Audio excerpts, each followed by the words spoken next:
디모데전서 1장 5절부터 11절까지 우리 한 절씩 교독합니다. 이 교훈의 목적은 정결한 마음과 선한 양심과 거짓이 없는 믿음에서 나오는 사랑이거늘 사람들이 위에서 벗어나 헛된 말에 빠져 율법의 선생이 되려 하나 자기가 말하는 것이나 자기가 확증하는 것도 깨닫지 못하는도다. 그러나 율법은 차라리 그것을 적법하게만 쓰면 선한 것임을 우리는 아노라. 알 것은 이것이니 율법은 옳은 사람을 위하여 세운 것이 아니요 오직 불법한 자와 복종하지 아니하는 자와 경건하지 아니한 자와 죄인과 거룩하지 아니한 자와 망령된 자와 아버지를 죽이는 자와 어머니를 죽이는 자와 살인하는 자며 음행하는 자와 남색하는 자와 인신매매를 하는 자와 거짓말하는 자와 거짓맹세하는 자와 기사받은 교훈을 거스르는 자를 위함이니라. 이 교훈은 내게 맡기신 바 복되신 하나님의 영광의 복음을 따름이니이다. 아멘. 함께 기도하십니다. 하나님 감사합니다. 하나님의 사랑 안에 우리가 함께 살아 숨 쉴 수 있게 인도하신 감사합니다. 이제 말씀 들었습니다. 하나님 전하는 자 겸손하게 하시고 듣는 자에게 은혜될 수 있는 시간 되게 하시고 하나님 우리가 들음에 멈추는 것이 아니라 이 땅 가운데 그리스도로서 살아갈 수 있는 귀한 말씀 되게 하실 걸 믿사오며 살아계신 예수 그리스도 이름으로 감사하며 기도했습니다. 아멘.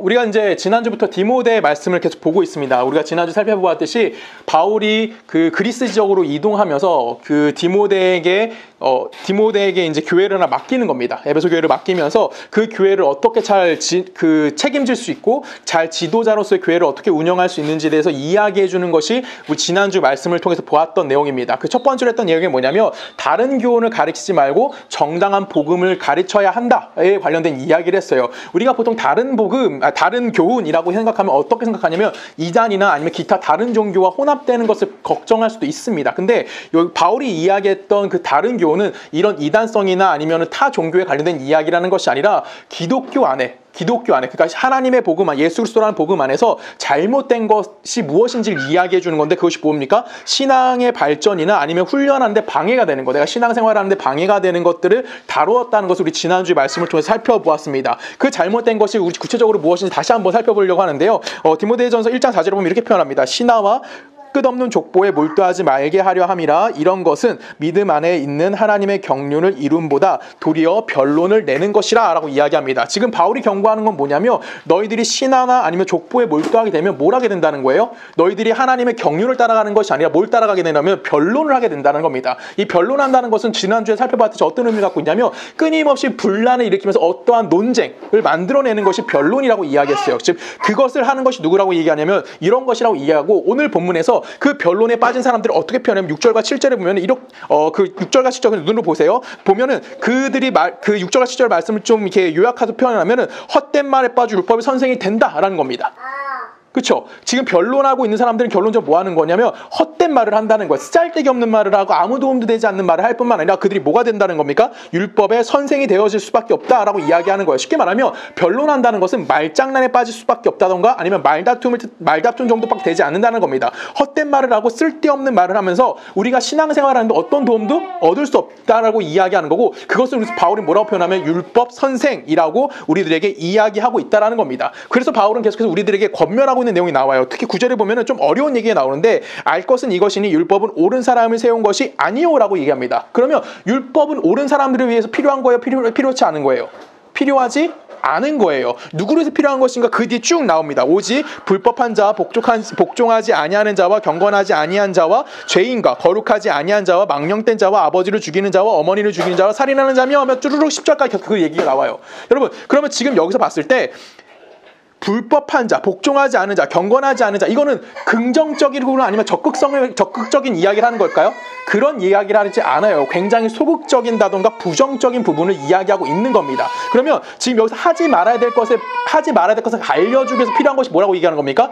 율법이라는 거예요. 바른 것이나 옳은 것에 대해 설명하기 위해서 율법이 필요한 것이 아니라 어떠한 한 경계선을 잡아주는 겁니다. 지금 여기서 율법을 논하는 것은 뭘 하는 거예요? 어떤 기준점을 잡아줌을 통해서 그 밑으로 내려가지 말게 하겠다는 거예요. 잘못된 것을 지적하고 고치기 위해서 그리고 그 잘못된 것을 사람들이 빠지지 않게 해서 어떤 경계를 치워주는 겁니다. 이런 것들을 하지 마라고 이야기함을 통해서 그것이 뭐가 된답니까? 율법이 그런 것의 기준이 되어진다라고 이야기하는 거예요. 그래서 어떠한 기준 밑으로 내려가는 것을 막아준다던가 아니면 그 잘못된 것을 논할 때 이런 걸 기준으로 우리는 뭐 하는 거야? 법이라는 걸 가지고 뭐 하는 겁니까? 이런 거 잘못된 것이라고 이야기할 수 있다라는 겁니다. 그런데 바울은 또한 거기서 뭐라고 얘기했냐면 지금 이 율법은 옳은 사람을 위한 것이 아니다라고 이야기했어요. 그렇죠? 그러면 옳은 것을 위해서 뭐가 필요할까요? 11절에 보면 바울은 이렇게 얘기합니다. 이 교훈은 내게 맡기신 바 복되신 하나님의 영광의 복음을 따름이니라 라고 이야기해요. 지금 뭐라고 얘기합니까? 내가 정당하게 신앙생활하는 것과 아니면 내가 신앙에 진전이 있다던가 신앙에 격려가 있다던가 아니면 적극적인 신앙생활하고 아니면 내가 신앙의 모든 담론이나 아니면 교제를 나눌 때 누군가의 교제를 나눌 때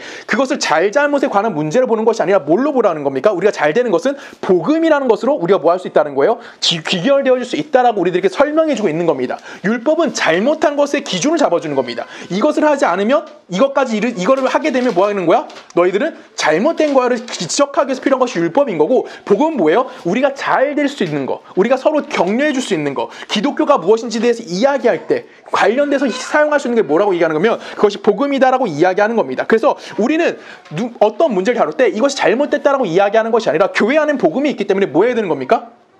서로 격려해 주는 거예요. 어떤 것이 하면 잘 되겠다. 이런 거 서로 따져보자라고 하는 겁니다. 서로 격려해야 되는 거, 서로 위로가 돼야 되는 거, 서로 이해하는 도움이 되는 게 뭐라고요? 율법이라고요? 아니죠. 뭐라고요? 복음이다라고 바울은 우리들에게 이야기하고 있다라는 거예요. 근데 문제는 뭐냐면 사람들이 뭐가 된다는 겁니까? 율법의 교사, 율법의 선생이 되려고 하고 있다라는 겁니다. 그래서 디모데전서에서 이걸 지적하고 있는 거예요. 왜 이런 걸 지적하냐면 모든 사람들이라고 하지 않겠습니다. 거의 대부분의 사람들이 어떻게 하냐면 내가 좀 더 정확하게 알고 있다라는 것을 증명하고 싶어 합니다. 그리고 내가 옳다라는 것을 분명히 알려고 싶어 하고요. 내가 너보다는 조금 더 똑똑해라는 것을 증명하고 싶어 해요. 그렇죠? 그래서 우리는 뭘 동원하냐면 신앙을 동원합니다. 근데 이것이 신앙생활을 할 때 내가 좀 잘났고 내가 좀 더 많은 지식을 갖고 있고 내가 좀 더 현명하다는 것이 신앙생활에 도움이 되냐 안 되냐? 이 질문을 던지는 거거든요. 바울은 우리에게 뭐라고 얘기하면 전혀 도움이 되지 않는다라고 이야기하는 거고 이걸 뭐라고 표현하는 겁니까? 변론이라고 이야기하는 겁니다.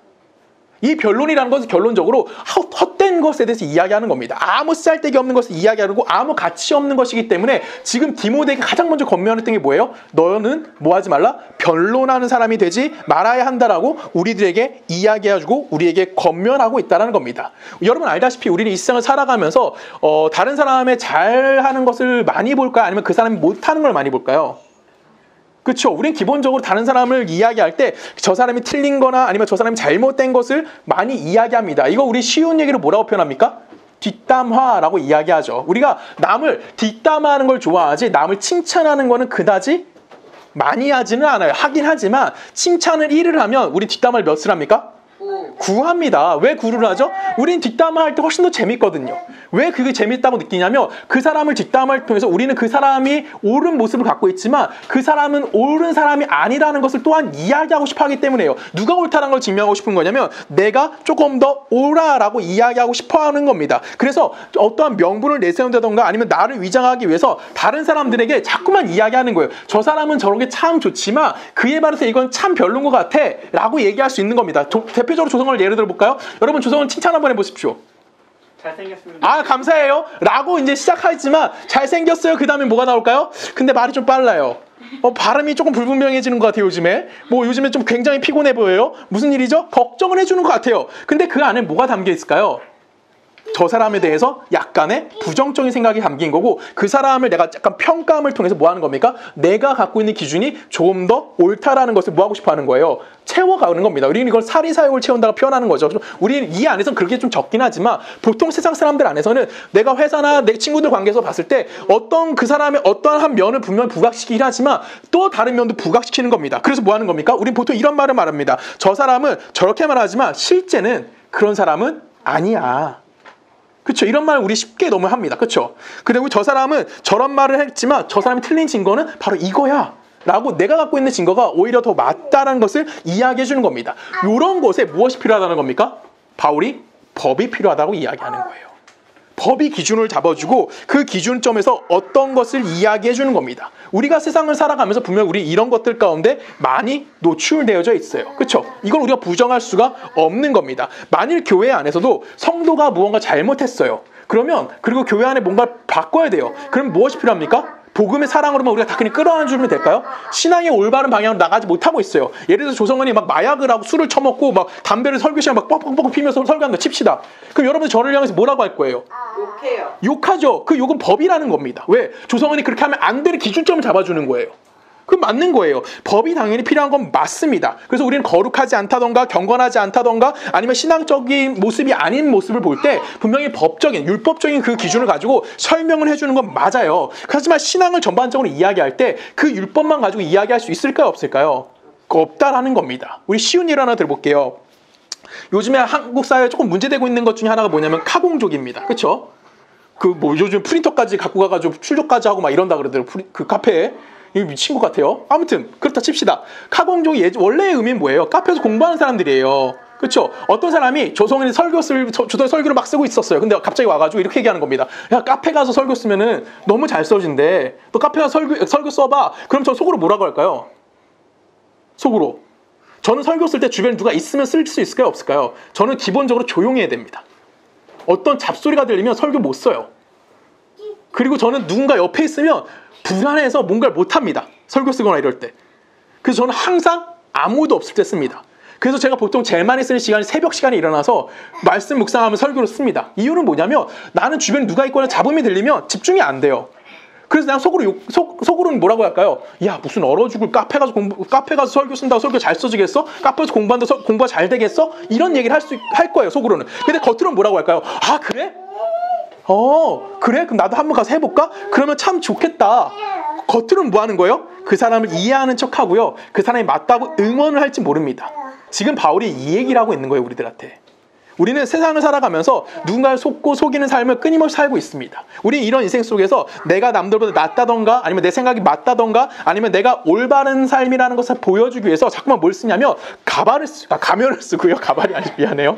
이렇게 조성을 자꾸 발음 실수한다고요, 여러분. 네, 가면을 쓰고요. 우린 또 이해하는 척하지만 속으로는 뭐합니까? 욕합니다. 그리고 그들을 비난하기도 해요. 대표적으로 목사님들의 모임이 이런 게 좀 심합니다. 목사님들 모임은 보통 처음에 시작은 매우 좋습니다. 우리 함께 모여서 공부하자라고 해요. 근데 어떤 사람들은 그 공부가 마음에 드는 사람도 있을 거고요. 어떤 사람들은 그 공부가 마음에 안 드는 사람도 있을 거예요. 그러면 공부를 시작할 때 이 사람들은 처음에 모여서 굉장히 경건하게 시작합니다. 그래서 정말 공부 열심히 하고 말씀 연구를 하고 성경에서 하나님이 우리에게 말씀하시는 것이 무엇인지를 알기 위해서 지혜를 갖추려 엄청 노력을 해요. 그러다가 시간이 지납니다. 그러면 이 말씀 연구하기 위해서 모였던 이 무리가 어떻게 될까요? 겸손해질까요? 아닙니다. 매우 교만해집니다. 그리고 그 무리에 참석하지 않은 자들 비판하기 시작하는 거죠. 쟤는 저렇게 공부하지 않았기 때문에 뭐 하지 못해? 말씀을 제대로 이해하지 못하고 설교를 올바르게 하지 못해. 이런 식으로 뭐 하는 거예요? 매우 비판하게 하는 거예요. 처음 시작은 서로 격려했어요. 서로 도움이 되려고 했고 서로 말씀을 나누려고 했어요. 근데 자기 무리에 속하지 않았다는 이유로 뭐 하게 되는 겁니까? 내가 속해 있는 이 무리가 옳은 거야. 너는 잘못된 무리야. 너는 옳지 않은 무리야. 그걸 강조해서 끊임없이 뭐 하게 되는 거야? 그 무리를 비판하는 삶을 사는 거예요. 이것은 바로 우리가 갖고 있는 비열함의 모습인 겁니다. 목사들이 모여있는 사회에도 그래요. 근데 일반인 여러분들이 모여있는 세상은 어떨까요? 이것보다 조금은 더 안 좋을 수도 있을 거라고 생각을 합니다. 우리가 예수님 믿어서 가장 먼저 달라져야 되는 게 뭘까요? 우리가 변화될 수 있는 것이 뭘까요? 딱 하나입니다. 예수 믿고 여러분 경제적으로 좋아지지 않고 건강해지는 거 아닌 건 다들 아시잖아요. 예수 믿고 달라지는 건 딱 하나입니다. 뭐냐면 우리가 예수를 닮아가는 겁니다. 그것은 우리가 예수를 믿어서 우리 신앙의 삶의 모든 것의 목적이 되어야 되는 거고요. 우리 신앙의 삶의 모든 것의 내용이 되어야 되는 거예요. 그럼 어떤 예수를 닮아야 될까요? 우리는 보통 이런 예수를 닮고 싶어 합니다. 어떤 예수면 물을 변화시켜서 포도주 바꾸는 예수를 닮고 싶어 하고요. 무리를 걷는 예수를 닮고 싶어 하고요. 병든 자들을 고치는 예수를 닮고 싶어 하고요. 오병의 기적을 베푸는 그런 어떠한 능력을 행하는 예수를 닮고 싶어 하십니다. 그렇죠? 그것이 모든 사람들이 갖고 있는 마음일 수도 있어요. 근데 성경은 우리들에게 뭐라고 얘기할까요? 성경에서 우리가 닮아야 되는 예수를 이렇게 표현합니다. 이사야 53장 읽어볼까요? 제가 읽을게요. 이사야 53장에 보면 그가 곤욕을 당하며 괴로울 때에도 그의 입을 열지 아니하였으며 마치 도수장으로 끌려가는 어린 양과 털 깎는 자 앞에서 잠잠한 양같이 그의 입을 열지 아니하였도다. 무슨 얘기예요? 하나님 말씀 순종하는 삶을 살았다는 거예요. 어떤 토도 알지 않고 자신의 모든 것을 순종하고 겸손하고 그런 성품을 갖고 있는 것이 뭐라는 거예요? 예수라는 겁니다. 또한 우리에게 닮아야 되는 예수를 또한 이렇게 표현해요. 이에 예수께서 이르시되, 누가복음입니다. 이에 예수께서 이르시되, 아버지여, 아버지 저들이 사하여 주옵소서. 자기들이 하는 것을 알지 못함이다 하시더라라고 얘기합니다. 이건 무슨 얘기냐면 예수님이 십자가에 달렸을 때, 야, 너 내려와봐 라고 했을 때 그 사람들 향해서 예수님이 뭐라고 하는 거예요? 하나님, 저들은 자기가 하는 일이 뭔지 몰라요. 그러니까 뭐 해주세요? 용서해 주세요 라고 이야기하는 거예요. 여러분, 이런 경지까지 올라갈 수 있을까요, 우리가? 날 욕하는 자들 향해서 대놓고 하나님 앞에 저들 용서해 주세요 이런 얘기 할 수 있을까요? 불가능해요. 이거 하면 예수님이지. 예수님이니까 이거 한 거야. 예수님이니까 말 없는 양처럼 끌려간 거예요. 우리는, 하지만 중요한 건 뭐냐면, 우리는 예수와 같은 경지에 이를 수는 없지만 뭐 하는 거예요? 그 연장선상에서 우리가 존재하고 있다는 것을 여러분 기억하셔야 되는 거예요. 그래서 제일 먼저 예수 믿고 달라져야 되는 건 뭐냐면, 우리의 말이 달라져야 되는 거고요. 우리의 얼굴의 표정이 달라져야만 한다라는 겁니다. 이것이 굉장히 중요한 거예요. 여러분, 평상시에 표정을 정말 아무 말이나 막 하고 정말 표정을 맨날 찡그리고 있는 사람이 어느 날 기도하고 왔다고 간증을 하면 여러분 믿어주십니까? 저 사람이 정말 어떤 극단적인 체험을 할 수도 있어요. 그러면서 이렇게 얘기하는 거죠. 이런 얘기합니다. 내가 어젯밤 예수님을 만났어. 내가 그 은혜 때문에 40일 동안 금식기도 했는데 이렇게 건강해. 그럼 여러분들 어떤 마음이 드세요? 근데 그 사람이 원래 모습은 어땠을까? 맨날 욕하고 맨날 짜증내고 맨날 화만 냈어요. 그리고 맨날 얼굴에 이상만 쓰고 있어 사람이야. 그 사람이 그렇게 얘기하면 사람들이, 우와, 당신 예수 만나 달라졌네요 이렇게 얘기할까요? 절대 그렇지 않아요. 예수를 만나서 어떤 특별한 체험하는 건 당연히 있을 수 있습니다. 그렇죠? 내가 40일 금식기도 할 수 있는 그런 능력이 있으면 얼마나 땡큐한 거고, 내가 꿈속에서 예수님 만나고 예수님과 대화했어, 얼마나 감사해. 난 해본 적이 없지만 그런 사람이 있으면 얼마나 좋겠어. 그렇잖아요. 근데 그것은 어디와 연결되지 않아요? 어디와 연결되지 않죠? 우리의 일상과 전혀 연결되어지지 않는 거예요. 이거는 어떠한 것과 다른 것이 아니에요. 어떠한 특별한 것과 특별한 것이라고 이야기할 수 없는 거예요. 여러분, 예수 믿고 한 달 뒤가 하나도 안 바뀌었다면, 예수 믿고 1년 뒤에 내가 지금보다 신앙이 더 예수를 닮아가지 못하고 있다면, 그것은 신앙이라고 이야기할 수 있을까요? 그건 은혜라고 이야기할 수 있을까요? 절대 없다라고 이야기하는 겁니다. 신앙의 진전이 일어나는 것은 우리 속에서 간절함이나 소원함이 크다면, 내가 정말 신앙이 좋아졌을 때 그게 크다면, 우리가 하나님 앞에 열심을 낸다면 결론적으로 우리는 뭐가 될까요? 내가 조금씩 변화되어지는 반응들이 나타날 수밖에 없는 거예요. 이거는 분명히 드러날 수밖에 없는 겁니다. 제가 가끔 예를 드는 게 있어요. 제가 운전할 때 욕을 진짜 많이 해요. 이거는 제가 항상 하는 얘기잖아요. 그렇죠? 진영이 운전할 때 욕 했니? 잘하지 않죠. 저는 정말 잘했어요. 근데 지금은 어떨까요? 지금은 덜해졌어요. 조금 덜해요. 조금 덜하지 않아요. 솔직히 말하면 많이 덜해졌어요. 그리고 예전에는 칼치기를 정말 열심히 했어요. 근데 지금은 안 해요. 왜 그럴까요? 저는 이게 예수를 닮아가고 있는 저의 모습이라고 생각해요. 제가 10대 때 20대 욕을 진짜 입에 걸레물듯이 하고 살았어요. 지금은 어떨까요? 지금도 욕합니다. 안 한다고 하면 거짓말이에요. 근데 옛날보다는 조금 더 달라지고, 오히려 제 입을 통해서 뭐만 나올까요? 더 좋은 얘기가 나온다라는 거예요.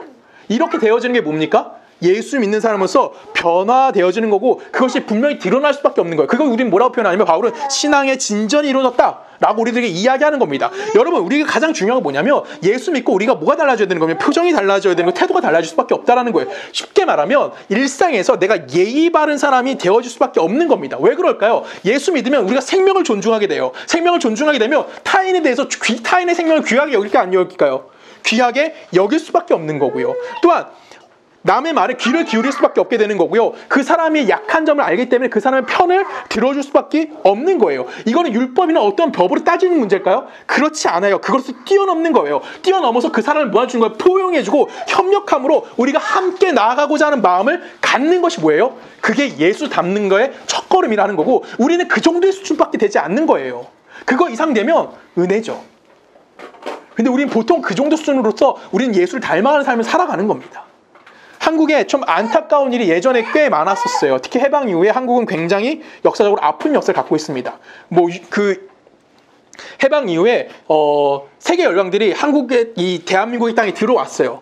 그리고 우리나라가 어떻게 되죠? 세계 열강에 의해서 남쪽은 미국에 의해서, 북쪽은 러시아가 아니죠. 그때 소련이죠. 소련에 의해서 나눠지게 됩니다. 그리고 그들이 우리가 아직 주권 국가가 형성되어 있지 않았기 때문에 그들이 우리에게 뭘 펼치게 되면 군정을 펼치게 됩니다. 왜냐하면 우리는 분명히 독립한 건 맞습니다. 일본이 우리를 침략했고 우리를 독립을 했어요. 그리고 일본은 어디죠? 미국의 핵폭탄에 의해서 뭐 하게 되죠? 항복했잖아요. 그러면서 우리가 자동적으로 뭐가 되냐면 독립이 이루어지게 됐어요. 그러면서 미군이 우리나라에 들어왔을 때 뭘 하게 되냐면 이 나라는 아직 조선도 아니야. 이 대한제국이라 해야 되나요? 대한제국이었나 마지막이? 조선? 대한제국이라고 할게요. 대한제국이었어요. 근데 대한제국 이미 망해버렸잖아. 이미 대한제국이라는 거 존재할 수 없는데 그 일제 강점기에 있었기 때문에. 그렇다고 지금 대한민국이라는 땅이 있어요? 없어요? 없어요. 지금 주권이 땅을 갖고 있고 국민도 갖고 있지만 주권이 지금 누군가에게 이양해 줄 수 없는 상황이었어요. 그래서 그들이 뭐라 했냐면 군정을 펼치게 됩니다. 그렇죠? 미군이 들어와서 우리나라에 군정을 펼치게 돼요. 군정을 폈다는 건 뭐냐면 우리에게 뭘 주는 거예요? 너희들 주권 없으니까 그냥 내가 강력한 법에 의해서 너희를 다스릴 거야 라고 하는 겁니다. 그거는 뭐 어쩔 수 없는 미국의 나쁜 방법 중에 하나의 방법이었어요. 그렇게 하면서 우리나라에도 정부가 세워지고 어디에도 정부가 세워져요? 북한에도 정부가 세워집니다. 그리고 우리나라 초대 정부가 생겨졌어요. 근데 우리나라는 정부가 생겼는데 지금 우리가 힘이 없잖아. 그 미국이 우리에게 군사적인 도움을 줬어. 근데 이걸 운영하려면 무엇이 필요해요? 훈련되어져 있는 누가 필요한 겁니까? 군인이나 경찰들이나 공무원들이 필요했어요. 근데 이때 이 새로운 정부가 뭘 선택했죠? 어디서 훈련받은 사람들 뽑아야 되는 거야? 대한제국에서 훈련받은 사람을 뽑아야 될까요? 근데 대한제국 이미 없어진 지 오래됐잖아요. 그래서 어떻게 했어요? 일본 군대에서 훈련받던 사람들을 그대로 군인으로 사용했고, 일본 경찰로 활동했던 사람들을 그대로 경찰로 사용했고요. 그 다음에 일본에서 공무원 하던 사람들을 그대로 뭐예요? 공무원으로 사용했어요. 그래서 우리는 다 뭐에 영향을 받게 되죠? 모든 것이 군대나 경찰이나 정치나 아니면 이런 모든 문화들이 누구의 영향을 받을 수밖에 없게 된 거예요? 일본의 영향을 받을 수밖에 없게 되어졌다는 거예요. 저는 뭐 이승만이 독재한 것도 좀 나쁜 거긴 한데 이게 가장 큰 실수가 아니었나 라는 생각을 합니다. 뭐 이승만 정부 때 이랬으니까. 그래서 이런 걸 보면서 우리가 지금 생각하는 거 뭐냐면 우리나라가 굉장히 어디에 영향을 많이 받냐면 일본의 문화적 영향을 굉장히 많이 받았어요. 여러분 잘 알다시피 일본은 굉장히 문화가 가학적입니다. 특히 군문화는 굉장히 가학적이에요. 만약에 그 제국지 시대 때 일본의 상사한테 그 쫄병이 병사가 반항을 했다. 그럼 어떻게 되죠? 그 자리에서 죽음을 맞이할 수밖에 없는 겁니다. 이것과 비슷한 문화가 한국에서 들어왔어요. 그래서 우리는 한국도 뭐합니까? 상명하복이 기본이 됐어요. 내가 상사한테 불평을 표현할 수 있어요? 없어요. 만약에 불평을 표현하면 뭐 해야 되죠? 맞고 때림을 당할 수밖에 없는 거예요. 그냥 이유 없이 맞는 문화가 그냥 군문화의 형성이 됐다고요. 왜? 그것이 상사에게 복종하는 방법이라고 우리에게 설명되어졌기 때문에. 여러분 저는 공익이에요. 공익일 때 군 생활을 했을까 안 했을까? 군사 훈련소밖에 안 갔다 와서 딱 4주하고 저는 제대했거든요. 뭐 그리고 2년 동안 저기 하긴 했지만 공익 활동을 하긴 했지만 이건데 여러분 공익하면서 그런 문화가 있었을까 없었을까? 공익 사회에 있어요. 이 거지 같은 문화가 공익에도 있다고요. 그 군대는 어땠니? 엄청나죠. 근데 그걸 갖고 내가 불만을 표현할 수 있어서 요즘은 하지만 예전에 한 20년 전에 내가 군 생활할 때까지만 해도 그런 거 못했다고요. 그 정도로 뭐 하는 거예요? 우리는 영향을 받았다는 거예요. 어디에? 일본의 문화에. 제가 지금 이 얘기를 하는 게 우리나라 군문화를 욕하자, 일본을 부정하자, 일본을 욕하자 이런 얘기를 하는 것이 아니에요. 이런 문화가 그대로 우리에게 답습되어졌고요. 우리 사회가 그 문화를 그대로 따라가고 있고요. 그 문화가 어디까지 들어와 있어요? 교회까지 들어와 있어요. 이걸 얘기하고 싶은 거예요. 우리가 이런 나쁜 문화가 교회에 그대로 들어와 있어요. 그래서 그것이 습관화돼가지고 우리는 교인들끼리 서로 뭐 합니까? 너무나 쉽게 비판해요. 서로 너무 쉽게 얘기해요. 아, 우리 권사님, 우리 집사님, 뭐 우리 장로님, 아, 우리 목사님 이렇게 얘기는 합니다. 근데 막상 문제가 터지면 우리라는 단어는 사라져버리게 돼요. 그리고 뭐라는 겁니까? 서로 비난하죠. 저 목사는 저기 잘못이야. 저 장로가 저것 때문에 갑자기 우리에서 저로 바뀌어요. 왜 그렇게 될까요? 우리에게도 그런 문화가 남아있다는 거예요. 교회 안에도. 여러분 교회는 어떤 곳이어야 됩니까? 우리 함께 말씀 읽어볼까요? 빌립보서 2장으로 갑니다. 빌립보서 2장 1절 우리 한 절씩 교독할까요? 그러므로 그리스도 안에서 무슨 권면이나 사랑의 무슨 위로나 성령의 무슨 교제나 긍휼이나 자비가 있거든 마음을 같이하여 같은 사랑을 가지고 뜻을 합하며 한 마음으로 표하. 아무 일에든지 다툼이나 허영으로 하지 말고 오직 겸손한 마음으로 각각 자기보다 남을 낮게 여기고 각각 자기 일을 돌보라. 또한 각각 다른 사람들의 일을 돌보아 나의 기쁨을 충만하게 하라. 아멘. 교회가 뭐 하는 곳이라고요? 같은 마음을 품고 같은 사랑을 하는 거, 한 마음 한 뜻을 품는 겁니다. 그것이 어디라는 거예요? 교회라는 거예요. 근데 우리가 교회가 이런 곳임에도 불구하고 내 마음에 들지 않으면 뭐 하는 거예요? 화를 내고 내 마음에 들지 않으면 뭐 하는 거예요? 비판한다는 거예요. 교회가 그러면 된다 안 된다? 안 된다라는 거예요. 교회 안에서는요. 이 일이 말이 안 되는 상황이라고 할지라도 누군가 잘못한 걸 할지라도 그 사람을 향해서 내 형제, 내 가족, 내 부모, 내 자식 이렇게 이야기할 수 있는 마음을 가져야 하는 것이 어디예요? 교회라는 거예요. 만약에 교회에 이런 것이 없다면, 이런 사랑이 없다면, 이런 하나된 마음이 없다면 어떤 교회가 아무리 옳은 걸 살다고 할지라도, 교회가 아무리 잘못된 걸 한다고 할지라도 그것을 이야기하는 건 다 헛소리에 지나지 않는다라고 바울이 우리에게 이야기하는 겁니다. 그래서 교회에서 이것은 말이 되지 않아 라고 이야기한다면, 만약에 교회 안에서 그런 얘기가 나온다면 그 교회는 문 닫아야 돼요. 제가 예전에 예수마을 교회인가 한번 소개한 적이 있었을 거예요. 어떤 자매가 이 실화예요. 어떤 자매가 굉장히 세상에서 잘 놀고 있던 자매였어요. 그리고 그 자매가 예수를 믿게 되고 교회를 방문하게 됩니다. 그리고 그 방문했던 그때 그 여자가 입고 왔던 옷이 뭐냐면 자기가 세상에서 가장 이쁘다고 생각하고 가장 좋은 옷이라고 생각했던 거, 자기가 클럽 다닐 때 입었던 옷. 그럼 어떤 옷일 거예요? 다 뚫려져 있겠죠. 몇 군데만 가리고 다 뚫린 옷을 입고 교회를 예배에 온 거야. 사람들이 어떻게 했을까요? 욕했을까요? 저는 그 교회가 지금도 그런 교회이기를 원해요. 어떻게 했냐면 청년들이 돈을 모았어요. 그리고 그 여자한테 매우 좋은 옷을 하나 사주고 주일날 교회 올 땐 이 옷을 입고 왔으면 좋겠어 라고 이야기해줬대요. 그럼 그 여자는 어떻게 생각할까요? 이런 내가 이렇게 얘기했을까요? 아니죠.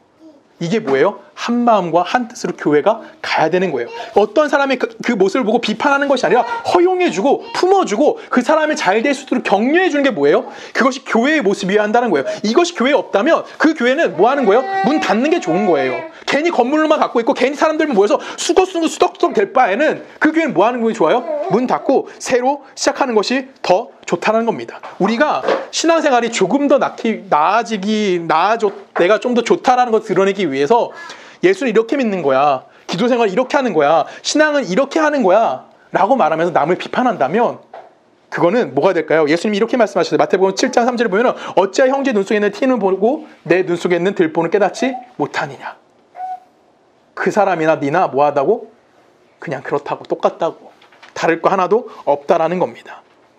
남에게 상처 주고 남을 비판할 바에는 오히려 네 눈 속에 있는 게 뭐가 더 크다고, 네게 더 크고 더 잘못됐다고 이야기하시는 거예요. 오늘 우리에게도 동일하게 얘기하는 겁니다. 어떤 모습을 갖고 있든지 어떤 것이 있든지 우리는 뭐 할 수 있어야 되는 거예요? 허용할 수 있어야 되는 거예요. 제가 가끔 얘기합니다. 문 열고 만약에 노숙자가 들어와, 그럼 어떻게 하실 거예요, 여러분?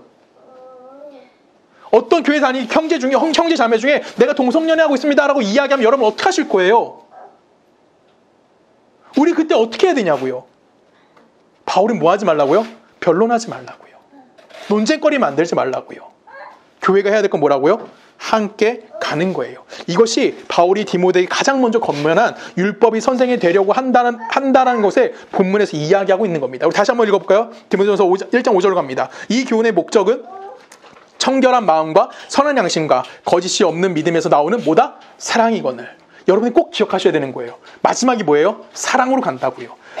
우리가 마지막 모든 것의 종착점이 어디로 가야 되냐면 사랑으로 가야 되는 거예요. 내가 저 사람을 사랑하고 있는가, 내가 상대방을 위하고 있는가 늘 고민하고 생각하셔야 하는 겁니다. 그리고 나서 우리가 뭘 고민하는 겁니까? 9절부터 읽습니다. 한 절씩 교독합니다. 알 것은 이것이니 율법을 옳은 사람을 위하여 세운 것이 아니요 오직 불법한 자와 복종하지 아니하는 자와 경건하지 아니한 자와 죄인과 거룩하지 아니한 자와 망년된 자와 아버지를 죽이는 자와 어머니를 죽인 자와 살인하는 자며 음행하는 자와 남색하는 자와 인신매매를 하는 자와 거짓말하는 자와 거짓 맹세하는 자와 기타 바른 교훈을 거스르는 자를 위함이요. 이 교훈은 내게 맡기신 바 복되신 하나님의 영광의 복음을 따름이니라 라고 이야기합니다. 지금 여기 나오는 것들 9절부터 10절까지 나오는 내용들은 다 뭐에 근거하고 있는 거냐면 10계명에 근거하고 있어요. 쉽게 말하면 모세의 율법이 뭐 하는 거예요? 기본 베이스로 깔려 있는 얘기입니다. 이런 거 하지 말라고요. 그렇죠? 여러분 10계명은 하나가 없어요. 5계명부터 뭐예요? 6계명부터 하지 말라요. 살인하지 말라, 가지 말라, 뭐 하지 말라, 뭐 하지 말라, 뭐 하지 말라, 우상 만들지 말라, 뭐 하지 말라, 이런 얘기밖에 안 나요. 10계명은. 왜 그럴까요? 가장 소극적인 방법인 거예요. 요거라도 해야 뭐 하는 거야? 그리스도인이라고. 이거라도 해야 뭐 하는 거예요? 하나님 믿는 거라고요. 그게 가장 소극적인 방법이라고요. 적극적인 방법은 뭐예요? 사랑하라고요. 그래서 예수님의 대강령이 뭐예요? 두 가지죠. 하나님 사랑, 이웃 사랑.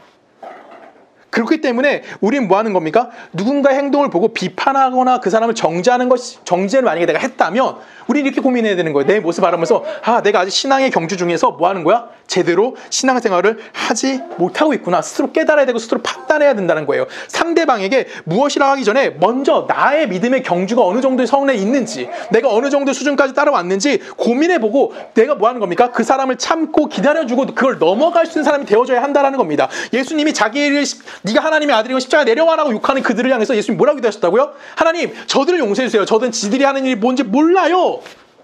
그 자리까지 우리는 어디 있는 거예요? 역시 우리가 그 자리까지 올라가야 되는 거고, 우리의 궁극적인 삶의 목적이 바로 거기에 있어야 되는 거고, 내 삶은 어디까지 가야 되는 거예요? 거기까지 가려고 노력해야 한다는 거예요. 그래서 끊임없이 우리는 뭐 하는 겁니까? 한 걸음을 내딛는 거고, 또한 우리는 노력하는 거고, 연습하고 인내하는 거고, 애씀이 드러나야 된다는 거예요. 내가 이런 것이 만약에 우리 안에 존재하지 않는다면, 내 노력이 그 안에 없다면 그건 성도가 아니고요, 그건 신앙이 아니고요, 그것은 교회가 아닙니다.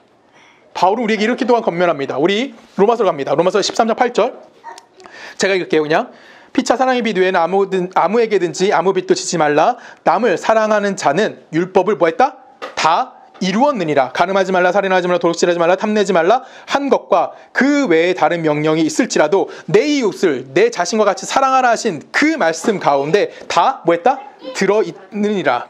사랑은 이웃에게 악을 행하지 아니하나니 그러므로 사랑은 율법의 완성이니라. 이해 가십니까? 그렇죠? 여러분, 율법의 완성은 뭐예요? 이웃에게 악을 행하지 않는 거예요. 바울은 또한 에베소서에서 우리에게 이렇게 권면해요. 제가 읽습니다. 에베소서 4장 29절에 보면은 무릇 더러운 말을 너희 입 밖에도 내지 말고 오직 덕을 세우는데 소용되는 대로 선한 말을 하여 듣는 자들에게 은혜를 끼치게 하라. 하나님의 성령에 근심하게 하지 말라. 그 안에서 너희가 구원의 날까지 인치심을 받았느니라. 너희는 모든 악독과 노함과 분냄과 떠드는 것과 비방하는 것과 모든 악의와 함께 버리고 서로 친절하게 하며 불쌍히 여기며 서로 용서하기를 하나님이 그리스도 안에서 너희를 뭐한 것 같이? 용서하신 같이 뭐해라? 하라. 여러분, 우리가 배워야 될 건 이거예요. 우리가 해야 될 건 뭐라고요? 하나님이 우리를 용서해 주는 것 같이 내가 다른 사람을 뭐하해 주는 겁니까? 용서해 주는 거고요. 선한 말을 하는 거고요. 내가 악한 것을 버리는 겁니다. 비열하거나 야비하거나 사납거나 무리하거나 이런 것들 다 뭐하는 거예요? 내가 극복해야 하는 거예요. 그게 신앙의 시작점인 거예요. 예수 믿는 거의 시작점이 바로 거기에 있는 겁니다. 내가 한번 열심을 내고 한번 크게 헌금하고 내가 한번 크게 헌신하고 내가 한번 하나님께 엄청난 걸 드렸을 때 갑자기 내가 아무것도 모든 것이 다 해결된 어떤 성자와 성인처럼 될 수 있을까요? 그런 기독교는 존재하지 않아요. 우리는 매일같이 뭐 하는 겁니까? 연습해야 되고 노력해야 되는 거예요. 근데 우리는 너무나 쉽게 이미 신앙생활을 오래 했어요. 신앙생활 10년 한 사람, 20년 한 사람, 30년 한 사람, 교회를 그렇게 오래 다녔습니다. 저는 43년을 다니고 있어요. 근데 내가 많이 변하지 않았다면 그 사람은 하나님을 믿는다, 믿지 않는다 얘기할 수는, 솔직히 그거에 판단할 수는 없지만 그 사람은 하나님 앞에 어떤 자일까요? 매우 교만한 사람인 겁니다. 우리는 1년이 달라져야 되고요, 한 달이 달라져야 되고요, 일주일이 다른 사람이 되어야 하는 겁니다. 그것이 바울이 지금 우리들에게, 디모데에게, 또한 우리들에게 권면하고 있는 거예요. 바울이 마지막에 이렇게 얘기합니다. 디모데전서 1장 11절 우리 같이 읽어볼까요? 시작. 이 교훈은 내게 맡기신 바 복되신 하나님의 영광과 복음을 따름이니라. 아멘. 바울이 뭘 따른다고요? 하나님의 영광의 복음을 따른다. 즉 하나님의 영광의 복음을 완성하는 그 사명을 누가 감당하겠다는 거야? 바울이 그 일에 뭐하고 있다는 거예요? 쓰임받고 있는 거고, 바울이 그 일에 인도함을 받고 있는 거고, 그것이 바울의 임무라는 것을 바울이 고백하고 있는 겁니다. 또한 누구의 임무일까요? 우리의 임무인 거예요. 교회 앞에 세움을 받은 종들의 임무인 거고, 또한 우리 모든 성도가 복되신 하나님의 것을 채워가는, 거기에 충만함을 누리며 살아가는 바로 우리의 삶이라는 겁니다. 9절과 10절에 보면은 바울이 11절에 이렇게 얘기하죠. 이 교훈은 이란 표현을 써요. 이 교훈이 뭘까요? 9절과 10절에 보면은 아까 우리가 읽었지만 잘못된 거 쭉 나옵니다. 이런 잘못된 것은 율법의 정죄함을 받아서 부정적이고 매우 소극적인 성도회가 해야 되지 말아야 될 일입니다. 그 중에서 마지막 10절에 등장하는 게 뭐냐면 기타 바른 교훈을 거스르는 자를 위함이니 라고 표현해요. 여러분, 여기서 바른 교훈이라고 바른 교훈이라고 쓰는데, 이 바른이라는 헬라어가 뭐라고 쓰냐면 휘기아이누스라고 씁니다. 이 뜻이 뭘까요? 건강하게 하다라는 뜻을 갖고 있어요. 그리고 이거는 어디와 관련된 이야기냐면 의학 용어로 관련되어 있습니다. 그러면 바른 신앙, 좋은 신앙은 뭘까요? 건강한 신앙을 만드는 거예요. 우리의 영혼과 신앙의 내용이 튼튼해져야 되는 거고요. 또한 우리의 영혼과 우리의 신앙이 건강하게 해서 하나님의 열매, 성령의 열매를 맺는 사람들이 되어야 하는 것이 누구의 현실인 겁니까? 우리 모두의 현실로서 그것이 나타나야만 한다라는 겁니다. 아무 실력 없이 어디 길모퉁이에 앉아서 남 비판하고 있지 말라라는 거예요. 남을 입만 떠들고 있지 말라라고 우리에게 이야기하는 겁니다. 우리 중에 분명히 높은 학문을 갖고 있는 사람도 있을 거고요. 우리 중에 굉장히 지식을 갖고 있는 사람도 있을 거고요. 놀라운 지식을 갖고 있는 사람도 있을 거고요. 우리 중에 날카롭게 누군가를 비판할 수 있는 시각을 갖고 있는 사람도 존재할 겁니다. 근데 중요한 건 뭐냐면 우리가 그런 걸 하기 전에 먼저 누굴 돌아보라고요? 우리 스스로를 돌아보셔야 하는 거예요.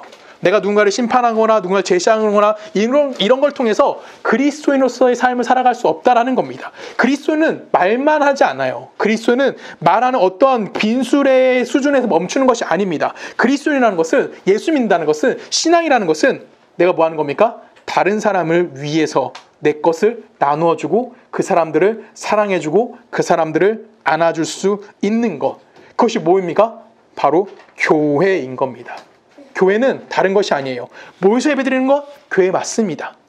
우리가 뭔가 헌금해서 어디에가 불우한 이유 돕는 것? 교회가 해야 될 일 맞습니다. 근데 그 전에 먼저 교회는 뭡니까? 교회는 자기 자신을 돌아보면서 매일같이 하나님 예수 그리스도를 닮아가는 겁니다. 그래서 오늘의 서초동네 교회가 내일의 서초동네 교회보다 내일의 서초동네 교회 오늘의 서초동네 교회보다 더 좋아야 되는 거고요. 일주일 뒤 서초동네 교회가 훨씬 더 좋아야 되는 거고요.